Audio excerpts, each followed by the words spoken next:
Welcome back to Tao of Twang. I'm Dave. Thanks to everybody that signed up on here lately on Patreon. Later, this video will be on YouTube.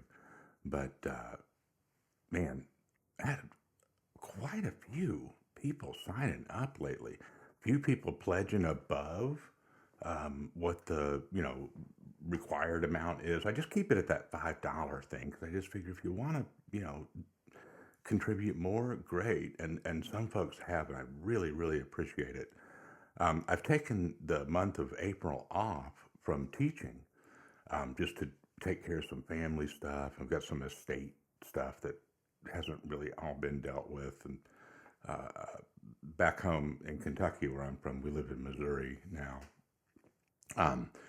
And dealing with some of that. And man, picked a great time to be driving around, in the Midwest right now and trying to do stuff. It's pretty crazy with the storms and everything here recently. But shouldn't complain. People have much worse things they have to deal with in different places. But it's given me a chance to have a little bit more time to, I don't know, kind of chill on the videos and stuff and, not be in such a hurry to get things done each week. So maybe as a result of that, the first thing that popped out here was like a really laid back, jam. It's a rainy day jam, I guess. And it goes like...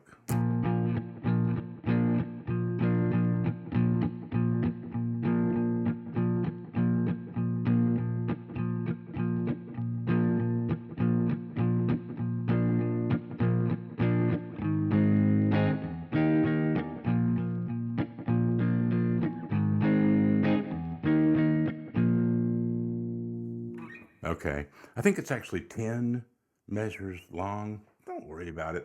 There's drum fills in there, and after you get going with the backing track, you'll feel where the little change is coming, and that's where we can really use some of these licks that we're about to get into, and really throughout the piece. So in that intro, I tried to keep it really middle of the road there, so that the tempo and I moved the camera in a little bit closer. So hopefully that's a good one just to take a look at if you want to kind of see, the couple of main positions here. And of course it's minor pentatonic.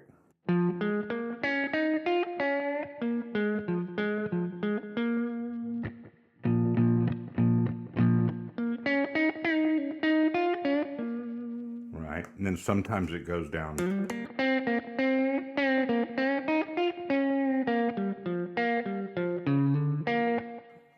To more of a major pentatonic type shaping, right there. And then I think there was a little bit of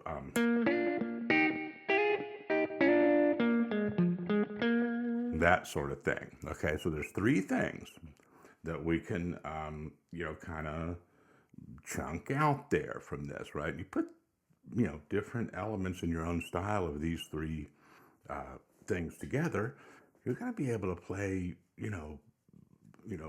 at as long as as many times around as you want, with quite a bit of diversity and interesting stuff going on. Okay, so there's a few specific things that I really want to point out here. One is this kind of note skipping business with the blues scale or the minor pentatonic. Okay, and some of the other stuff is more like embellishments. But this, I'm going to give you a couple of clear examples of this skipping the notes going down in the blues scale. And here's what I mean. If we go up from here,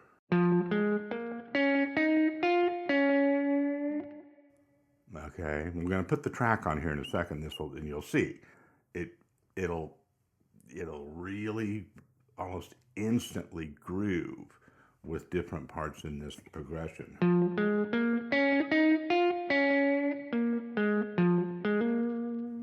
The phrasing of it too doesn't have to be exactly like that, but that's a good place to start.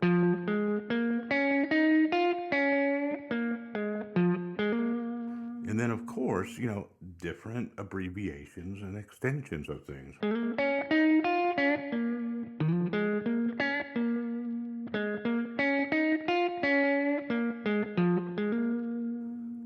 Okay, so not going to have a big lecture on this today, but like that right there, that's not just like, okay, I got that, where's the next, thing, skip to the next lick or whatever.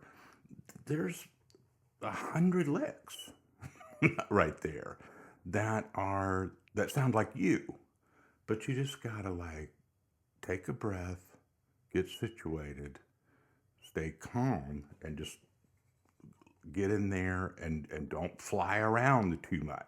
Just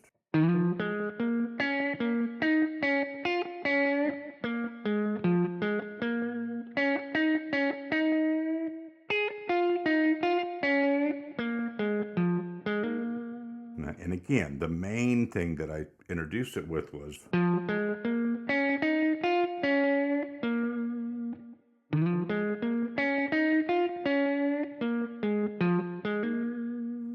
right, so just staying right there. Let's put this track on, see what happens.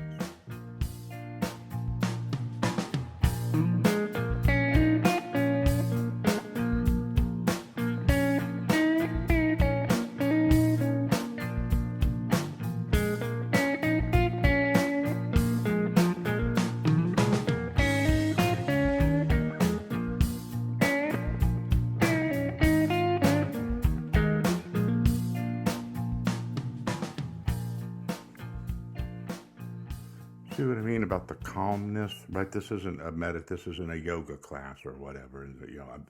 Trust me, I'm the last person on earth that you would want trying to, coach stuff like that. Maybe that's why I emphasize it, because I've learned for myself that I do have to physically sort of pay attention to, what is going on in my body when I play, or else it sounds, rushed or, aggressive when it needs to be, smooth, right? So you can do this by, really just hanging out without the track.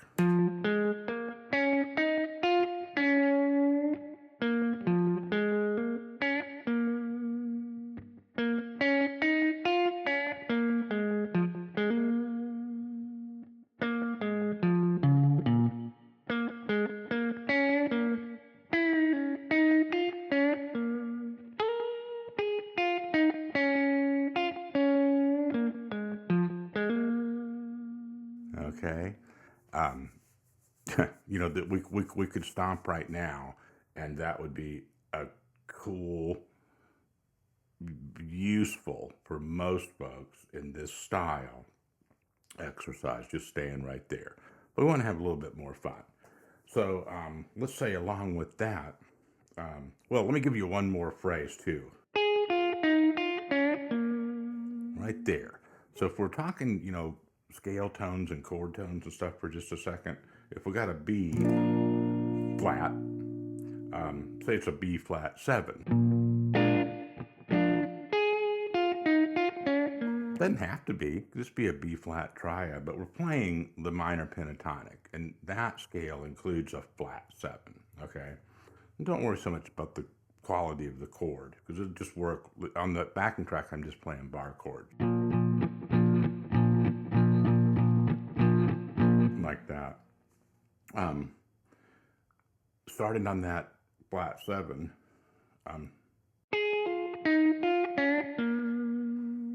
there you go. And I've featured this in a few other videos lately, but this is really important.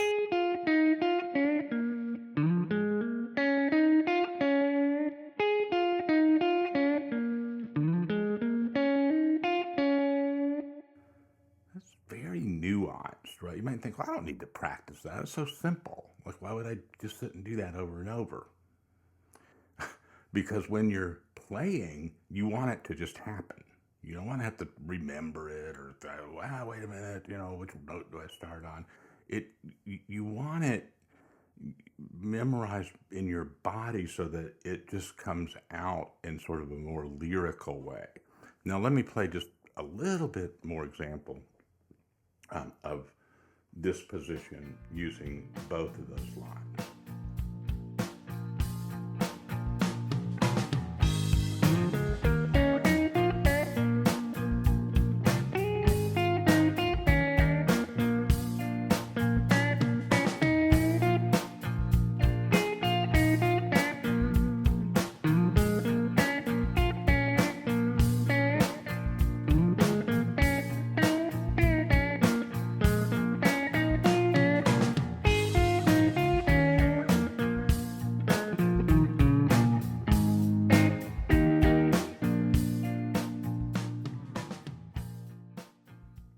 Have I mentioned the other chords? It's you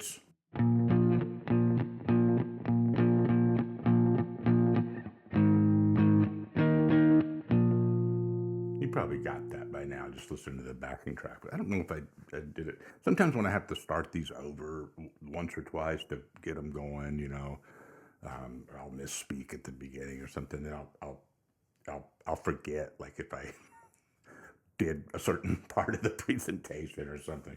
So, but that's it. It's B flat, then A. The little turnaround is A flat and E flat.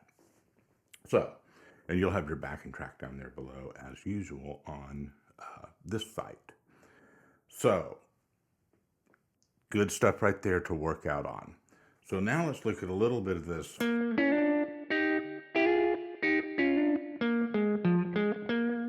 Okay, and you could talk about this and talk about chord tones and how these are all different voicings of different things depending on how you label it all and so forth. Or you can just look at it as like a move, right? It's just, over a...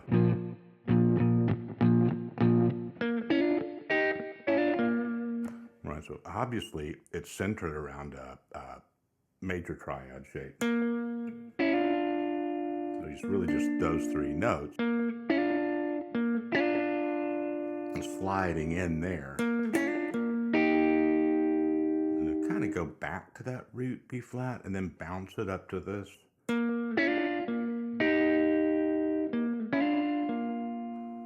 That's kind of the main, if you're not used to this, that's kind of the main thing to practice.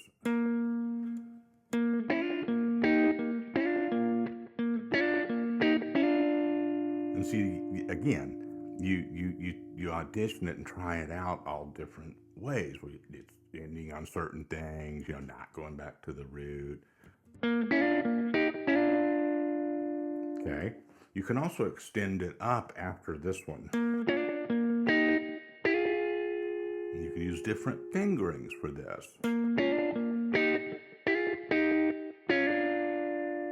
Okay, and sorry, the sliding, you could also substitute a hammer here. It's a little bit different sound because you have a flat 7 in there.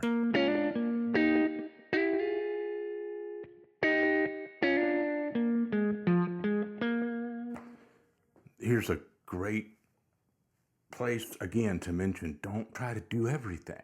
Don't sit there and spend, an enormous amount of time trying to remember each little version of this. Boil it down to something that you're going to remember tomorrow. Your hand's going to remember.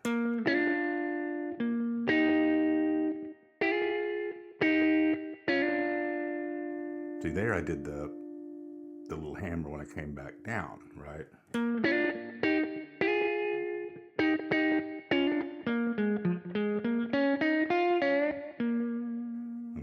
Back into some of our other stuff. So that's more of just an example. You'll have to sort that out. You can, just back it up right there and look at that. I did it slow a few times. You got to get used to that double stomping some of those sounds and stuff. Your hand's not used to that. Be patient with yourself. Then one last little thing, and then we'll do just a little bit of a demo and get you out of here to the backing track, is a little bit of this position.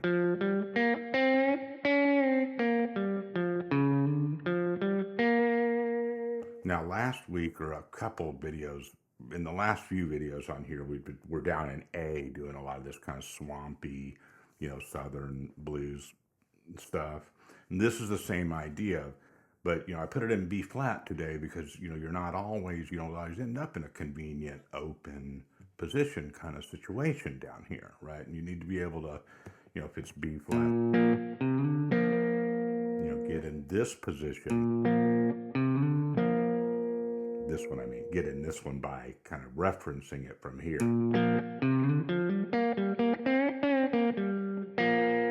you end up with that triad.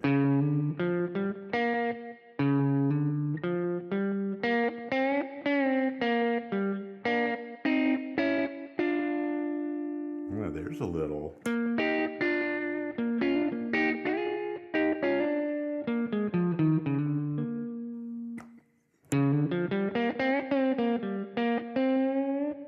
In that intro, if you watch it again, I did a little lick like. And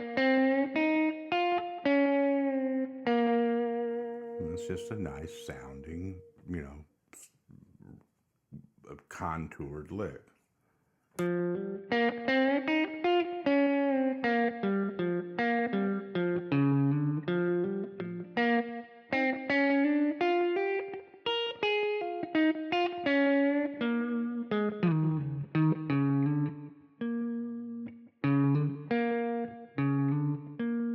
Don't get lost. That's the same note.